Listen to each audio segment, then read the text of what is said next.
I think human beings, we're losing one another. We losing the connection that we need to have with one another to find great stories. As I said, I think you find the great stories in the eye contact you get with the man who sells homeless talk on the side of the road.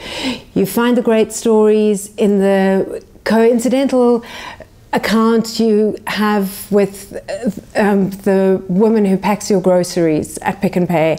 It's the unexpected meetings where you have communication and you find unexpected great stories, and we don't have that any longer. We're looking for things online, and that's not tactile, it's not visceral, it's not human, it's literally not human.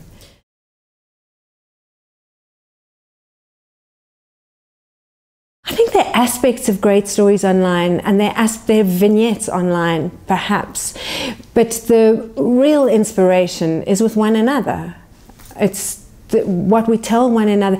It's when we're vulnerable. I think you get great stories when you're vulnerable, and people are not vulnerable online because they've got a screen protecting them.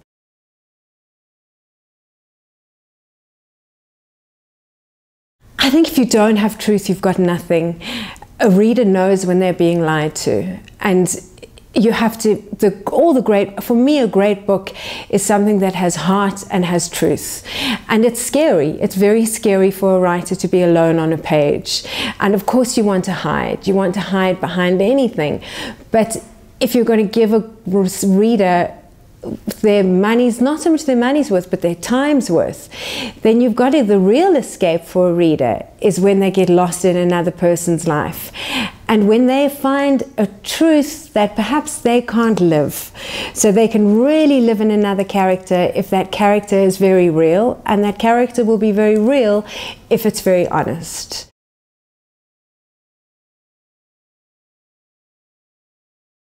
Absolutely. I think ironically, the digital age, we can tell when we're being conned. I think that goes for books and literature, and it goes for a commercial for a deodorant. We know when we're being lied to, and we feel patronized. I think we're very acutely aware of when we're being lied to. I think children are. We all are. We don't read as much as we did, but we know when we're being lied to.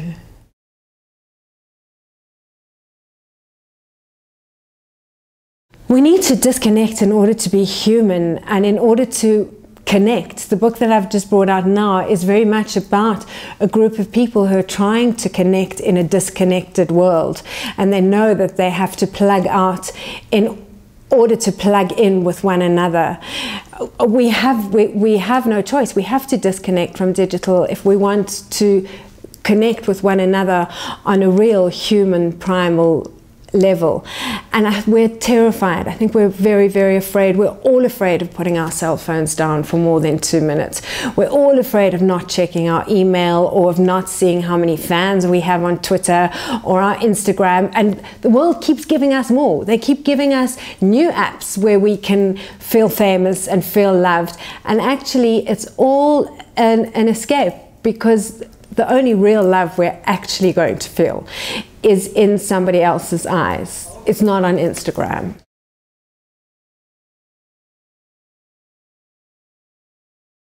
What happens in the end, it's a group of friends who are disconnected from themselves and from life, and they go to a place, a luxury lodge in Africa, where they have 7 days where there is no connection, no digital connection.